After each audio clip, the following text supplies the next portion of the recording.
La mosquée Ibn Maswar ou la Grande Mosquée est l'une des plus anciennes et importantes mosquées de l'île de Djerba. Elle remonte au XIVe siècle et joue un rôle central dans la diffusion de l'islam ibadite en Afrique du Nord. Au-delà de sa fonction religieuse, la mosquée a servi de madrasa renommée dès le XVIe siècle, attirant des étudiants et des savants ibadites de tout le Maghreb. Un type de mihrab particulier, le mihrab isolé, est maçonné et scellé dans la cour. La plupart du temps, les édifices ibadites ne comprennent pas de minaret. Djerba se caractérise par la présence du minaret escalier, une forme primitive du minaret. Constitué généralement de 4 à 8 marches, il est maçonné contre la façade principale de l'édifice. Les mosquées de Gué ont désormais perdu leur rôle défensif pour devenir des sanctuaires vénérés par la population locale. Il en va ainsi de Sidi Jmour, qui en tient son nom d'un saint, rénové en 1949, se trouve tout à côté. Sidi Jmour constitue un important ensemble qui se compose de 2 mosquées. Une mosquée haute qui sert également de lieu de surveillance et une mosquée basse. La mosquée Fadloun est un monument emblématique de l'île de Djerba située à la périphérie de Médoune dans le quartier de Khazroun. Construite au XIVe siècle, elle incarne l'architecture religieuse traditionnelle de l'île et a été classée monument historique en Tunisie en 2022. Sa fonction religieuse, la mosquée servait de centre d'enseignement et de lieu de production alimentaire. Son architecture robuste lui conférait également un rôle défensif, constituant une deuxième ligne de défense après les forts côtiers. La mosquée se constitue d'une salle de prière surmontée de 9 coupoles. Le mihrab, simple, niche sans décoration, se trouve dans la nef centrale. Le minaret est accessible depuis la salle de prière. La mosquée dispose de plusieurs annexes, telles qu'une salle d'enseignement coranique, une salle des ablutions, une boulangerie souterraine, un moulin à grains et une salle funéraire et des réserves alimentaires.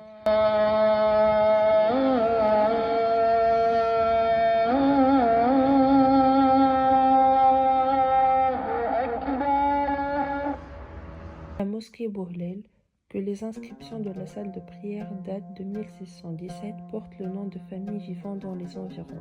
Elle est facilement reconnaissable grâce au pinacle qui la surmonte. Les contreforts sont un élément distinctif des mosquées ibadites de Djerba.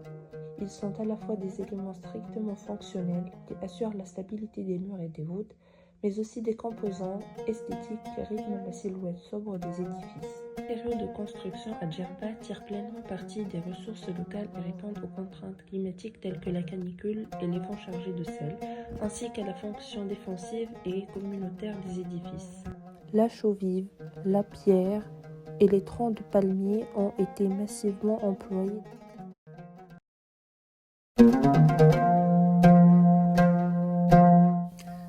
L'habitat traditionnel djerbien s'inscrit dans une logique d'équilibre entre autonomie, climat et culture. Il commence par le manzil, vaste domaine agricole à la fois, espace de production, stockage et d'habitation. Dissimulé dans les campagnes de l'île, le manzil est un monde en soi. Oliviers, palmiers, figuiers, citernes, enclos et parfois plusieurs habitations partagées par une même famille élargie. Bien souvent, le manzil d'à côté est celui d'un cousin plus ou moins éloigné. Chaque manzil est délimité par ce qui pourrait s'apparenter à de grands murs de terre sur lesquels la végétation locale s'installe. Il s'agit d'étabias végétalisés, dont le rôle est de limiter la propriété et de cacher celle-ci des regards extérieurs. Au centre du manzil se trouve le houch, la maison familiale, construite en forme de carré ou de rectangle fermé autour d'un patio central. L'habitation familiale, le houch. Il est souvent raconté que c'est le souci d'intimité et de défense contre l'envahisseur qui a façonné son architecture. Ce cœur de vie, ouvert sur le ciel, distribue les différentes pièces selon une logique climatique et sociale. Ses murs blancs, épais et sans fioritures isolent de la chaleur, protègent l'intimité et définissent les frontières du quotidien. La dalle est composée de rolfa, chambrettes, voûtées ou parfois surmontées par une coupole. Au-dessous, on trouve le mesthan ou rsana.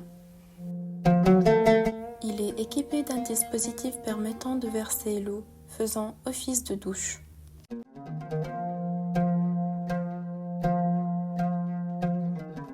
Et l'espace en alcôve, la dokkena, voûtée ou surmontée par une coupole aussi.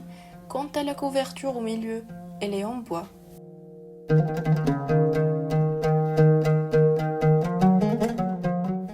Rien n'est laissé au hasard, tout est essentiel dans cette maison où l'on vit à l'écart, mais jamais seul.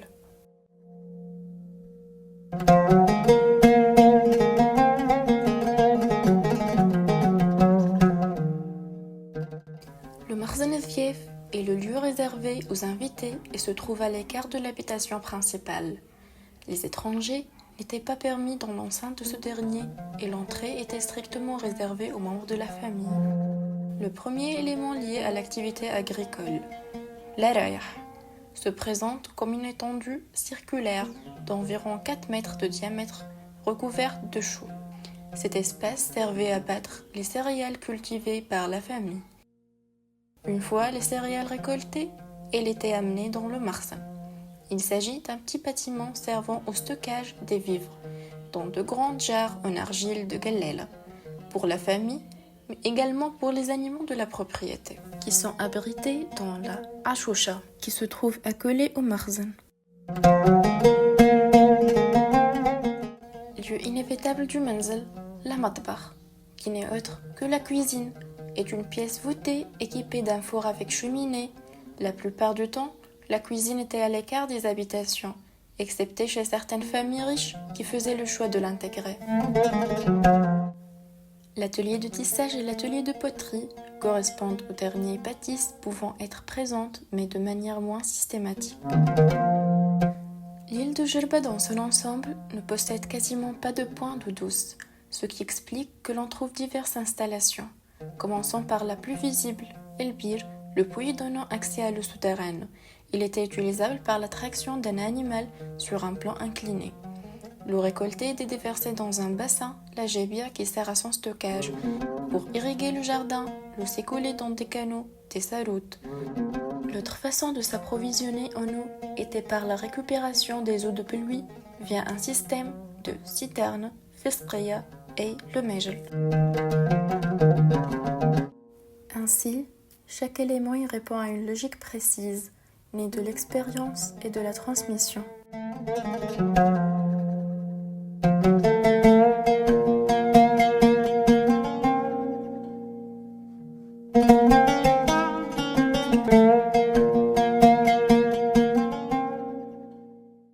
On a commencé notre 3e journée par une visite de la mosquée de Morzel, qui est également appelée mosquée Sidi Morzel.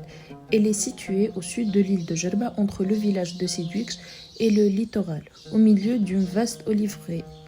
Si on s'intéresse un peu à l'architecture de la mosquée, on note qu'elle était construite en pierre locale recouverte de chaux blanches, comme beaucoup de bâtiments de l'île. Mais aussi, il y avait l'utilisation de bois de palmier pour les linteaux ou certains éléments de charpente. Elle se distingue aussi par ses murs épais qui contiennent peu d'ouvertures. Sans oublier les contreforts qui distinguent chaque mosquée d'une autre sur l'île de Djerba. Cette mosquée a été construite dans cette localisation pour qu'elle rende service à la communauté rurale. En effet, elle est proche des zones agricoles, notamment des oliveraies. Elle servait à la fois de lieu de prière et de refuge pour les paysans. Comme souvent à Djerba, la mosquée est aussi un repère local pour l'organisation du territoire rural. Notre deuxième destination était la mosquée souterraine de Sidouix, également connue sous le nom de Gemalota, ce qui signifie mosquée d'en bas. À première vue, la mosquée semble discrète avec seulement 2 coupoles blanches, émergeant du sol, entouré d'oliviers. Cependant, en descendant à l'intérieur, on découvre un espace de prière creusé dans la terre, offrant une atmosphère fraîche et paisible. Cette conception souterraine avait plusieurs objectifs, par exemple la protection contre la chaleur ou bien la discrétion et sécurité. Construite au 8e siècle par la communauté ibadite, cette mosquée se distingue par sa conception souterraine, une caractéristique rare qui témoigne de l'ingéniosité des bâtisseurs de l'époque.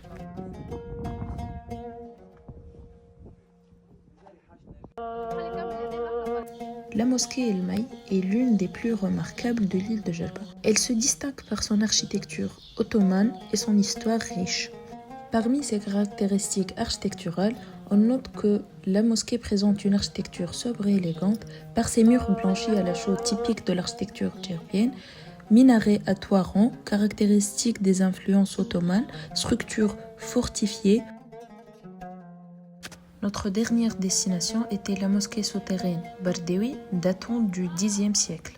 Cette mosquée n'a pas seulement cette architecture spatiale et minimaliste qui la démarque des autres, mais elle a par ailleurs pour particularité d'être construite sous la terre, d'où le nom qui lui a été attribué, Gemalouta. Elle avait un double rôle, ça lui ouvert, évidemment quand on a ce genre de détails. Seules les coupoles recouvertes d'une épaisse couche de chaux émergent du sol. Un escalier étroit conduit à la salle de prière et au mihrab, une saillie pratiquée dans le mur en forme d'arc de cercle. Selon les historiens, ce choix n'est pas fortuit. Les ibadistes qui étaient minoritaires sur l'île et persécutés pour leur doctrine auraient construit des mosquées souterraines pour pouvoir s'y mettre à l'abri en cas d'incursion étrangère et pratiquer leur culte à l'abri des regards. Mais comme toutes les autres mosquées souterraines, cette mosquée profite d'une protection contre la chaleur puisque la structure souterraine permettait de maintenir une température agréable même pendant les étés torrides.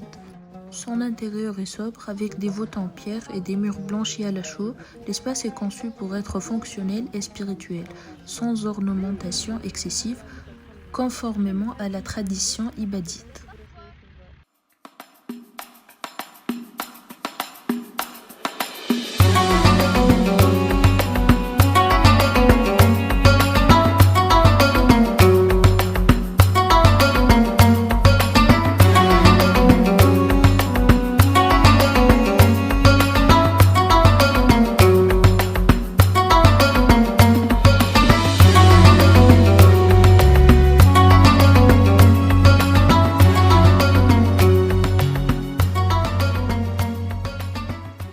Djerbaoud, on marche dans un labyrinthe vivant où les artistes du monde entier ont dialogué avec la pierre et la lumière de Djerba. Ici, l'architecture traditionnelle devient toile et l'art un pont entre les générations. مرحبا ومرحبا بكم. المدينة اسمها تاجر، المرأة اسمها تمرس، الراجل اسمه أركز، الشيباني أفقر، الماء أمان، الماكلة البنينة اسكت، الولد الصغير أفرخ، البنت الصغيرة تفرخت، كي نقولوا جربي من قلب الخابية دغولي دصة. Dans ce village au cœur de l'île, les murs parlent plusieurs langues. L'arabe et l'hébreu s'écroisent sans bruit, comme ils le font depuis des siècles dans la vie quotidienne. هذا لازم تدور في شكل اسكربو ولا المعنى الثاني الايام كيف الريح في البرية. هذا الارتيستو اسبانيول حل بها مفتاح البلاصه على خاطر جويل هنا ليترونجي la place séparation والكلها مسلمين. Les fresques colorées de Djerbaoud se posent sur ces murs partagés sans effacer leur histoire. Aussi, les maisons juives et musulmanes se rassemblent, se répandent, s'alignent dans les mêmes ruelles étroites.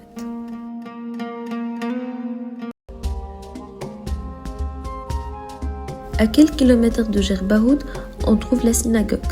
Discrète derrière ses murs blanches, la riba est l'une des plus anciennes synagogues d'Afrique.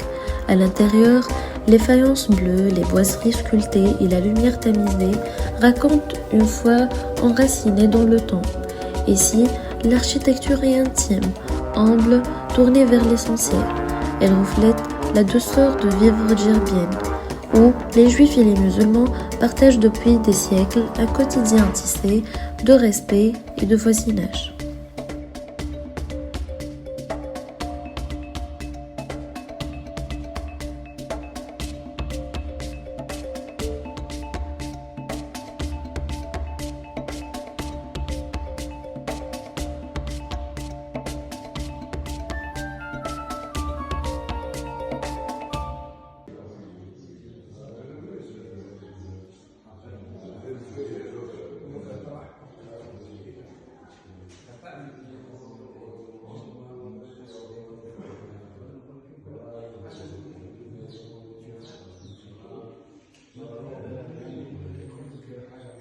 Chaque année, le pèlerinage de la Riba rassemble des centaines de fidèles venus du monde entier et les voisins musulmans préparent les rues, veillent sur le lieu et accueillent. Ce n'est pas une simple cohabitation, c'est une mémoire vivante de ce que peut être le lien entre les peuples quand l'espace devient partage.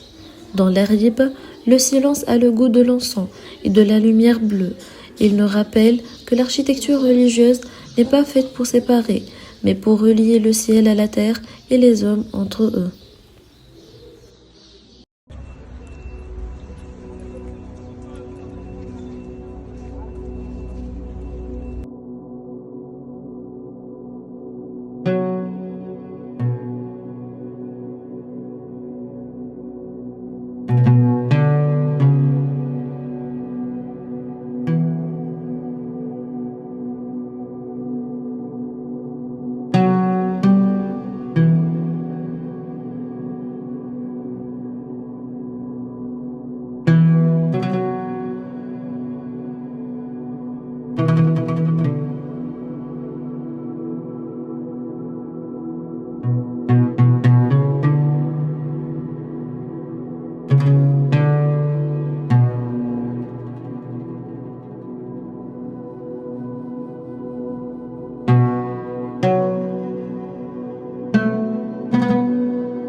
Homs Souk, c'est plus qu'un centre-ville, c'est une mémoire à ciel ouvert. Une ville blanche posée entre mer et lumière, où chaque ruelle, chaque façade semble porter les traces d'un voyage ancien. Au cœur de cette trame, les faubourgs racontent l'histoire du commerce et du voyage. Ces auberges de marchands, organisées autour des patios calmes, accueillent les étrangers venus d'ailleurs avec leur langue, leurs épices, leur récit. Aujourd'hui, certains sont devenus de lieux culturels, des ateliers ou des cafés. Mais l'esprit reste, celui d'une ville qui sait accueillir, qui transforme l'architecture en espace de lien et de partage. Dans l'ombre d'un porche ou sous les volets sourds, on comprend que cette ville est une île dans l'île, un lien de mélange, d'écoute, de lenteur, là où l'architecture n'est pas seulement faite des murs, mais de relations.